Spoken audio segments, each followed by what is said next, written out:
Welcome everyone, Dylan Gemelli here today with a brand new video for you, and today I'm giving you an updated version of the best SARMs for strength.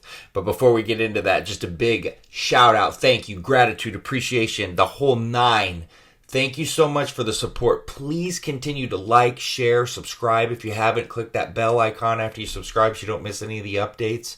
But please, it's helping the channel to grow rapidly, and that's just going to allow me to do more and more content for you guys as much as possible, and I promise you it'll be the best damn content out there.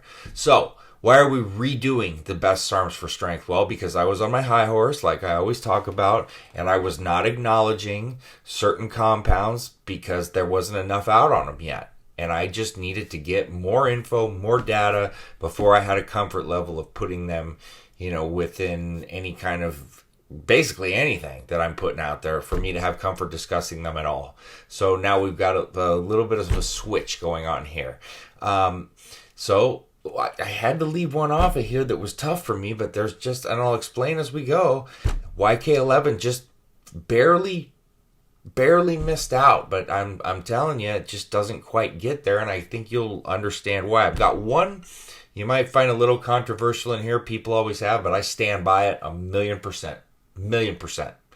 So take that for what it is. At number 5, RAD 140, also known as Testalone.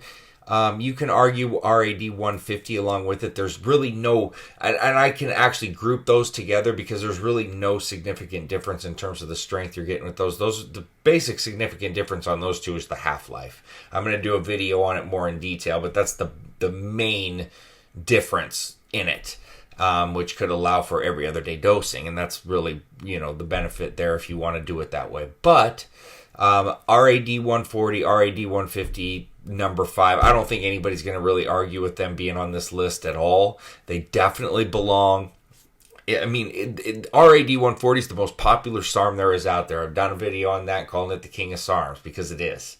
So it belongs on this list. You definitely get a ton of strength from it amongst so many other things that you get from it. So number 5, RAD 140, RAD 150. Number 4, LGD 4033.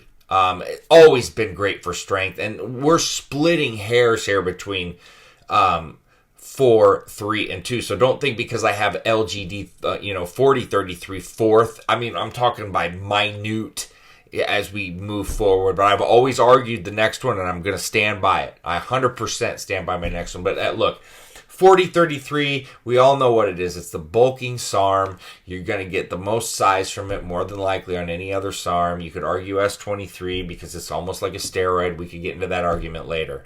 The strength from 4033 is undeniable. It's a lot, especially for a SARM. But I have some things edged ahead of it. Number 3 is S4, and I've always argued S4 as being number 1. But now 2 newer SARMs have overtaken its position here. But I've always believed in S4 for strength. Still do, running it right now. Just some massive strength gains. I promise you, if you have quality S4, it belongs at number 3 on this list. That's always been one of the shocking things about S4. You're not going to gain as much size from it as you would with LGD, but it's just like Halo testing in the steroid world. You're not going to gain anything size-wise from Halo, but damn it, you're going to be strong as shit. And that is like, S4, you might not gain the most size from it, but I'm telling you, the strength, insane. Number 2 and 1, we got a close one here, but I'm doing S23 number 2. S23 is basically just a steroid. I mean, let's call it what it is. It's essentially just a steroid. I don't know how I could get into the science behind the SARM aspect of it, but I'm just saying based on the structure and what it does and the side effects and all of that, just calling it a SARM is almost ridiculous to me. But it's still a SARM, and it is just, it speaks for itself. The strength is immense amongst everything else that you get from it, but I just don't feel it belongs number 1. Number 1 would be LGD 3303, and that is the one that I do feel and believe gives the most strength. That's so many user feedbacks, own experiences, this stuff, It's on par. And we're splitting hairs here all the way up and down, with SARMs in general. There's always close, but I think 3303 just separates itself enough to be considered number one. Everybody's different on how they respond to things. Some people get better quality than others. Some people, for whatever the case may be, they respond this way, A, B, C to C, D, E compound. I don't know why I'm that way.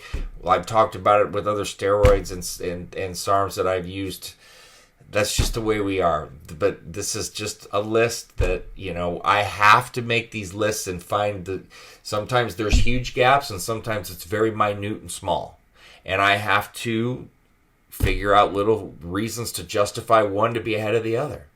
So, so then I can get criticized and talk shit too. No, I'm just kidding. You guys do whatever. It's just fun. I just like to do this. I have a blast talking about it, breaking it down. I like to make lists. I always do that with sports and everything. So, I enjoy the shit out of it. So talk all the shit. I don't care. It's all fun, man. Anyway, that being said, stay tuned for plenty more to come. Dylan Gemelli, signing off.